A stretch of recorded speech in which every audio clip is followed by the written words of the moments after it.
धरती पर तो राज ये 3 आत्माओं का राज है, परमात्माओं को तो राज है नहीं। 3 तत्व वाली इनको तो भूत कहेंगे हम, भूतों का राज है। भूत सभी अलग अलग संप्रदाय की रचना करके अलग भूत सभी में धर्म स्थापन कर रहे हैं। इसलिए तो इतने संप्रदाय। अगर परमात्मा का राज हो तो एक धर्म, एक भाषा, एक कुल होना चाहिए ना।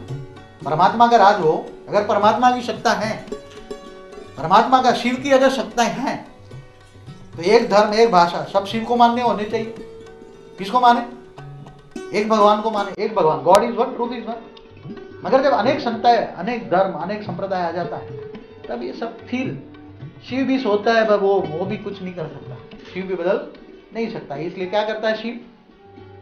शंकर को भेज के कालाग्नि पैदा करके इस पूरे 14 लोक को, पूरे 14 लोक को जलाकर, पूरे अग्नि, जैसे बोलते हैं ना, अभी साइंस वाले क्या करते हैं, ब्लैक होल बना देता है, तो बीच में यहाँ का जो सूर्य होता है उसको सूर्य के अंदर वो प्रवेश कर जाएगा। शिव सूर्य के अंदर प्रवेश करके सूर्य को क्या बना देगा? अग्नि तत्वों में, और अग्नि तत्व यहाँ बनाकर पूरा खींच लेगा। पूरे 14 लोग, पूरे ब्रह्मांड को शिव काल अग्नि पैदा करता है। क्या करता है? काल अग्नि पैदा। और काल अग्नि पैदा करके पूरा का पूरा ब्रह्मांड को अग्नि तत्वों में परिवर्तन करता है, और अग्नि से फिर वायु में, वायु में फिर जैसे जैसे तत्व बनते हैं ऐसे ही समा जाते हैं। वायु फिर आकाश में, आकाश से फिर अहंकार, अहंकार से महातत्वों में, फिर शिव निराकार, शिव निराकार। तो ये ब्रह्मांड लय और विलय होता है। इस ब्रह्मांड का लय और विलय होता रहता है। मगर इस ब्रह्मांड की आत्मा, इस ब्रह्मांड की आत्मा कौन है? शिव। पहले परमात्मा थी, मगर जब वो पूरे ब्रह्मांड को उसने अपने अंदर समा लिया, तब उस ब्रह्मांड की जो नेगेटिविटी है, जब शिव रचना करता है, इस ब्रह्मांड की जब रचना करता है, ब्रह्मा विष्णु शंकर द्वारा जब ब्रह्मांड चलाता है, और जब प्रलय करता है, और जब प्रलय, प्रलय, कल प्रलय, फिर महाकल प्रलय करता है, जब महाकल प्रलय पूरा ब्रह्मांड को वाइंड अप करता है, तब महाकल प्रलय होता है। ब्रह्मा का 100 साल माना महाकल प्रलय करता है, तब वो सारी कालाग्नि में पैदा करता है, तो उसके अंदर नेगेटिविटी आती है, तो वो परम आत्मा से आत्मा बन जाती है। क्या बनती है? शिव जीव बन जाता है। शिव जीव बन जाता है। उसकी अब शिव के अंदर जो नेगेटिविटी आ गई, पहले तो परम तत्व की मात्रा थोड़ी थी।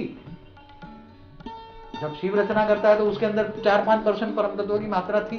वो 4-5% परम तत्व गायब हो जाते थे, और परम तत्व सेवा तत्व बन जाता है। अब वो नेगेटिविटी आ गई, वो किस में जाए? तो शिव का रचयिता कौन है? शिव। शिव जब जीव बन जाता है, शिव जब जीव बन जाता है, तो उसके अंदर आग लगेगी। कालाग्नि पैदा किया तो शिव के अंदर भी तो आग लगेगी ना, शिव के अंदर भी तो आग लगेगी, क्योंकि अग्नि तत्व तो उसके अंदर नेगेटिविटी, तो फिर धीरे धीरे कहां जाएगा? वो अपनी आग को शांत करने के लिए शिव भी कहां जाएगा? तो शिव का रचयिता है महाशिव। शिव का रचयिता है महाशिव। तो पूरा ये पहले आपको ये समझना पड़ेगा, ये ब्रह्मांड जो है उसकी 100 साल, ब्रह्मा के 100 साल, तो धरती पर कितने चतुर्युग, कितने अर्ध प्रलय, प्रलय, कल प्रलय, कितने होंगे? पहले आपको डिटेल में जाना है, तो उसके लिए ये अपनी जो बुक है उसमें आप अपने एक बुक छपी है, उसमें आप देख सकते हैं पूरा, उसमें विवरण है, क्योंकि हमें शॉर्टकट जाना है, अभी आगे बहुत कुछ बताना है। तो ये ब्रह्मांड की आयु 100 साल है, ब्रह्मा की 100 साल। तो अपने शास्त्रों में लिखा हुआ है कि अनंत कोटि ब्रह्मांड है। ऐसे क्या है? ऐसे अनंत कोटि ब्रह्मांड है। अभी साइंस भी कह रहा है कि ऐसे अनंत कोटि सूर्यलोक है। तो एक सूर्यलोक माना एक ब्रह्मांड। कितना? ये सूर्य के आसपास 108 ग्रह है, केवल 9 ग्रह नहीं है, केवल 9 ग्रह नहीं है। 9 तो नजदीक में, इसलिए इसका इफेक्ट होते है। मगर जब तुम सुप्रीम फादर को याद करते हो तो ग्रहों की इफेक्ट कहां से आएगी? अगर तुम सुप्रीम फादर को याद करो तो ग्रह कैसे तुम्हें इफेक्ट करेगा? ग्रह इफेक्ट ही नहीं कर सकता। तुम वेग से अवेग स्वर को, क्योंकि ग्रहों की इफेक्ट धरती पर होती है। ग्रहों की इफेक्ट कहां तक होती है? ज्यादा ज्यादा भूपूर्व लोक तक, ज्यादा तीसरे लोक तक हो सकती है ग्रहों की इफेक्ट। इससे ज्यादा इफेक्ट नहीं हो सकती, क्योंकि तुम अगर अपने वेग से अवेग स्वरूप, विराट दिव्य स्वरूप धारण करो तो तुम्हें कोई भी इफेक्ट नहीं हो सकती। मगर ज्ञान नहीं है ना, मनुष्य आत्माओं में ज्ञान रहा नहीं है। इसलिए काल चक्र, काल माना समय का, तो शिव को काल कहते हैं, शिव को काल कहते हैं, और महाशिव को महाकाल कहते हैं। तो शिव क्या रचयिता महाशिव है। और ऐसे अनंत अनंत ब्रह्मांड है। कैसे? ऐसे अनंत अनंत ब्रह्मांड है। और ऐसे अनंत अनंत जो ब्रह्मांड है, तो अनंत अनंत ब्रह्मांडों को महाशिव कैसे चलाता है? जैसे विष्णु है तो ऐसे महाविष्णु भी है। शिव है तो महाशिव है, विष्णु है तो महाविष्णु है, ब्रह्मा है तो महाब्रह्मा है। तो ऐसे महाब्रह्मा, महाविष्णु, महाशिव सब आपको ज्ञान के आधार से समझना पड़ेगा। अगर वो ज्ञान को समझना है तो महाब्रह्मांड को, ये ब्रह्मांड है, ये ब्रह्मांड को समझा, अभी महाब्रह्मांड को आपको समझना पड़ेगा। क्या समझना पड़ेगा? महाब्रह्मांड को। तो जैसे अभी आपको ये ब्रह्मांड की कहानी बताई, ये शॉर्टकट में, उसमें कहानी तो इतनी है कि शास्त्रों में पुराण, वेद माना ज्ञान, वेद माना ज्ञान, और पुराण माना हिस्ट्री। पुराणों में क्या लिखा है? 18 पुराण है ना, 4 वेद, 16 उपनिषद, 18 पुराण जो है, उसमें पुराणों में लिखी है पूरे ब्रह्मांड की हिस्ट्री। इस ब्रह्मांड की हिस्ट्री पूरी वेद उपनिषदों में, पुराणों में लिखी है। मगर महाब्रह्मांडों की जो हिस्ट्री है वो सब गायब हो गई। क्यों? क्योंकि बेहद का टाइम है। जैसे ब्रह्मा का एक दिन बना धरती पर 8 अरब 64 करोड़ साल होता है, ब्रह्मा का 100 साल माना शिव की, महाशिव की एक पल होती। कितनी? महाशिव की एक पल होती। महाशिव की एक पल जब हो जाए, महाशिव की एक पल, आप सोच रहे हो समय को, समय को सोच रहे हो? समय कितनी गति हो गई, समय की गति कितनी हो गई, तो महाशिव की गति और मति कितनी होगी? जब शिव की गति तुम नहीं जान सकते, ब्रह्मा की कितनी स्पीड है काम करने की। ब्रह्मा अगर 1 सेकंड किसी को वरदान दे दे धरती पर, तो एक सेकंड बराबर धरती पर 1 लाख साल होता है। कितना? ब्रह्मा की 1 सेकंड बराबर धरती पर 1 लाख साल होता है। तो किसी असुर को 1 सेकंड में एक वरदान भी दे दें तो 1 लाख साल जिएगा असुर, और उसके मारने के लिए फिर विष्णु का अवतार लेना पड़ेगा। असुरों को मारने के लिए विष्णु का अवतार लेना पड़ेगा। इसकी बहुत बड़ी कहानी है, बहुत कहानी है। इस ब्रह्मांड की भी जितनी कहानियां बताए उसके अंदर चाहे ना तो मैं 365 दिन लेक्चर कर दूंगी इस ब्रह्मांड के ऊपर। कितने? पूरा पुराण, वेद, उपनिषद सब बता सकता हूं। मगर इसमें हमें जो बहुत बेहद का ज्ञान चाहिए, इसलिए बेहद के ब्रह्मांडों को समझना पड़ेगा, अनंत कोटि ब्रह्मांडों को समझना पड़ेगा। जब तक अनंत कोटि ब्रह्मांडों की रचना, महाशिव, परम महाशिव में आगे नहीं जाएंगे तब तक कुछ समझ में नहीं आएगा। ये केवल एक ब्रह्मांड की रचना है, इसलिए आगे महाब्रह्मांड की रचना करके आपको दिखाते हैं। ये परम धाम है। किसका? महाब्रह्मांड का। आपको आगे ब्रह्मांड की बात बताई ना, ये सब ब्रह्मांड है। ये जो चारों ओर है ये ब्रह्मांड है। ब्रह्मांड चारों ओर घूम रहे हैं, ब्रह्मांड चारों ओर घूम रहे हैं। एक ब्रह्मांड माना एक सूर्यमंडल। ऐसे साइंस भी कह रहा है ना कि अनंत सूर्यमंडल है, तो अनंत सूर्यमंडल माना अनंत ब्रह्मांड, ये सब घूम रहे हैं। तो ये महापरम धाम इस महाब्रह्मांड का है। महाब्रह्मांड का महापरम धाम माना महारेस्ट हाउस। जो ये अनंत कोटि शिव जो है, अनंत कोटि शिव जो है, वो जब अपना अपना ब्रह्मांड, शिव माना परमात्मा है, जब परमात्मा अपना ब्रह्मांड को बाइंड अप कर लेती हैं, जब समा लेती हैं, पूरा ब्रह्मांड को विलय कर लेती हैं, तब वो परम आत्मा से आत्मा बन जाती है, शिव जीव बन जाता है। उसके अंदर आग लगी है, उसने कालाग्नि जो पैदा किया ब्रह्मांड को वाइंड अप करने के लिए, तो नेगेटिविटी आई तो वो किसके अंदर जाएगा? तो यहां महापरम धाम से पहले महाशिव रहते हैं।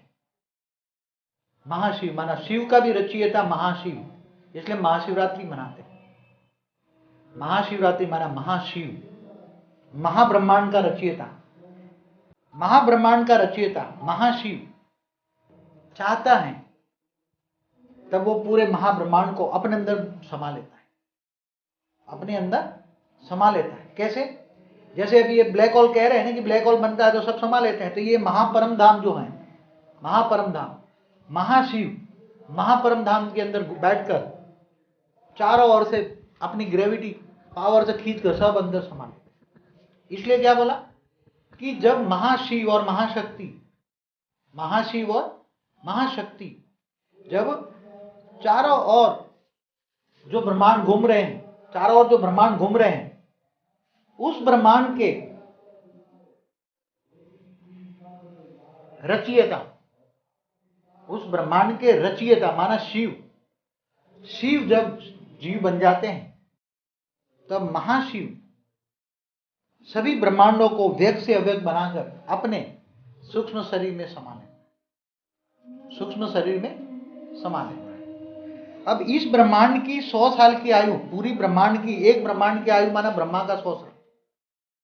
इस ब्रह्मांड की आयु कितनी है? आगे बताया ना, आगे क्या बताया? इस ब्रह्मांड की आयु माना ब्रह्मा का 100 साल। ब्रह्मा का 100 साल माना महाकल्प प्रलय। तो महाशिव की एक पल कितनी? प्रतिपल। इसलिए शास्त्रों में क्या लिखा? महाशिव की प्रतिपल।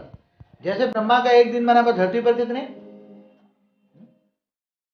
कितने समय बीतता है? एक दिन बराबर ब्रह्मा का एक दिन। ऐसे प्रतिपल महाशिव का प्रतिपल अनंत अनंत ब्रह्मांड बनते हैं, बिगड़ते हैं। तो पूरे ब्रह्मांड की आयु महाशिव के लिए कितनी होती है? जैसे पानी का बुलबुला। क्या? जैसे पानी का बुलबुला। ये ब्रह्मांड की आयु, पूरे ब्रह्मांड की आयु महाशिव के प्रतिपल अनंत अनंत बनते हैं, बिगड़ते हैं, बनते हैं, बिगड़ते हैं। और उसके अंदर, महाशिव के अंदर वो शिव उसके सूक्ष्म शरीर में से निकला है, उसकी रचना है।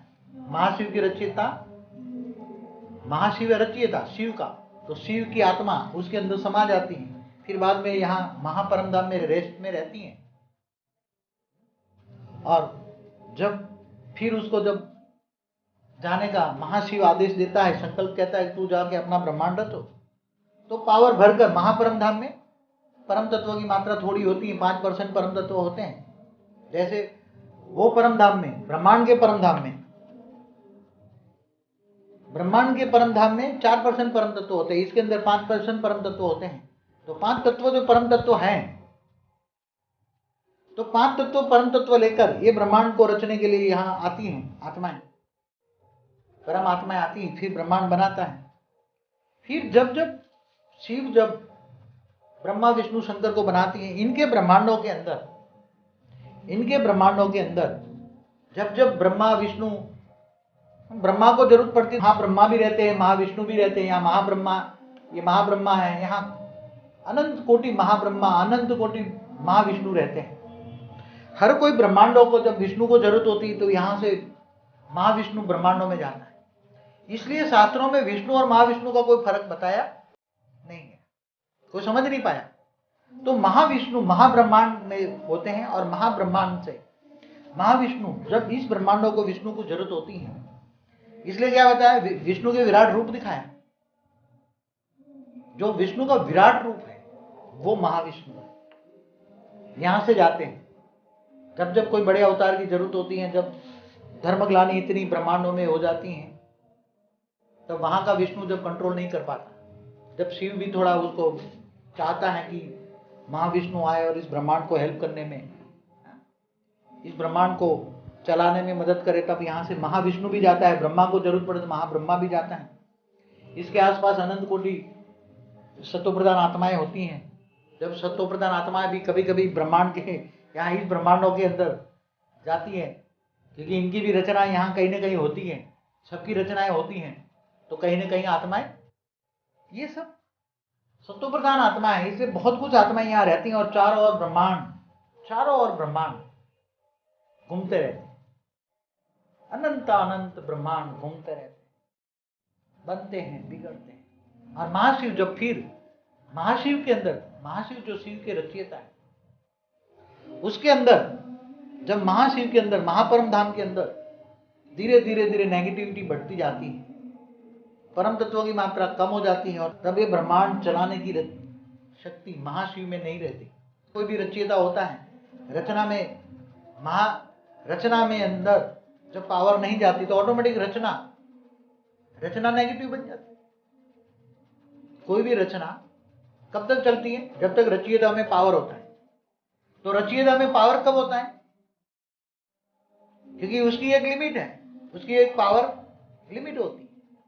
तो ये जब पावर महाशिव के अंदर, महापरम धाम के अंदर, ये पावर जब यहाँ परम तत्वों की मात्रा खत्म हो जाती है और परम तत्वों से ये पूरा परम धाम भी तत्वों में हो जाता है, चारों ओर पूरा तत्वों को ये छा जाता है, तब महाशिव महाशक्ति को अंदर समाकर, महाशिव महाशक्ति कंबाइंड रूप होकर पूरा इसको ब्लैक होल बनाकर पूरा ये अनंत कोटि ब्रह्मांड अपने सूक्ष्म शरीर के अंदर समा लेते हैं। और एक एक सेल के अंदर, उसके एक एक सूक्ष्म शरीर के एक एक सेल के अंदर, एक के रोम रोम के अंदर, क्या महाशिव के अंदर एक एक रोम के अंदर अनंत अनंत ब्रह्मांड समा जाते हैं। और महाशिव महाकाल बनता है। महाशिव को महाकाल कहेंगे और शिव को काल कहेंगे, शिव को काल कहेंगे और महाशिव को महाकाल कहेंगे। तो महाकाल प्रलय होता है। क्या होता है? महाकाल प्रलय होता है। आगे बताया ना, कल प्रलय, महाकाल प्रलय होता है। तो महाकाल प्रलय किसको कहते हैं? जब वो महाशिव अनंत अनंत ब्रह्मांडों को वाइंड अप करता है, समा लेता है, जब उनमें महाशिव के अंदर भी परम तत्वों की मात्रा खत्म हो जाती है, कोई भी रचयिता जब पावरलेस हो जाता है, महाशिव की जो परमात्मा है महाशिव की भी जो परम आत्मा है, महाशिव भी एक आत्मा ही है, शक्ति है, आत्मा है, तो उसके अंदर परम तत्व खत्म हो जाते हैं। जब वो भी तत्वों में परिवर्तन हो जाता है, अव्यक्त से व्यक्त बन जाता है, महाशिव भी अव्यक्त से व्यक्त बन जाता है, तब वो व्यक्त माना तत्वों का, माना नेगेटिव का सहन नहीं कर पाता। जब किसी भी रचयिता महाशिव सहन नहीं कर पाता, तब महाकाल बन के सब पूरा अंदर ये ब्लैक होल बन जाता है। क्या बन जाता है? महापरम धाम ब्लैक होल, और ब्लैक होल बना के सब अपने अंदर समा देता है। तो महाशिव भी क्या बन गया? आत्मा बन गई। क्या बन गई? आत्मा बन गई। जैसे शिव भी आत्मा बन गई, महाशिव भी आत्मा बन गई। आत्मा माना तत्व, व्यक्त। अब उसके अंदर इतनी नेगेटिविटी आई तो उसको भी पावर चाहिए। अगर कोई भी आत्मा के अंदर नेगेटिविटी आती है, कोई भी आत्मा के अंदर नेगेटिविटी आएगी, तो वो चार्ज कहां से करेगा? हर कोई आत्मा को चार्ज करना है, हर कोई आत्मा को कोई भी पावर चाहिए, तो पावर कहां से मिलेगा? पावर माना परम तत्व चाहिए, तो कहां से मिलेगा? तो वो अपने रचयिता के पास जाए। जैसे ये शिव का रचयिता महाशिव है, तो जब शिव को पावर चाहिए तो यहाँ वाइंड अप करके यहाँ चले आते हैं, महापरम धाम में रहते हैं। फिर जब चाहे तो वो अपना ब्रह्मांड रचते हैं, और जब जब ब्रह्मांडों को रचना की जरूरत पड़ती है, तो यहाँ से महाब्रह्मा महाविष्णु जाकर इस ब्रह्मांडों को हेल्प करते हैं, या सतोप्रधान आत्माएं भी यहाँ से ब्रह्मांडों पर जाती हैं हेल्प करने के लिए। तो ये ब्रह्मांड एक हो गया सूर्य मंडल। एक सूर्य के आसपास 108 ग्रह हैं। कितने हैं? 108 ग्रह।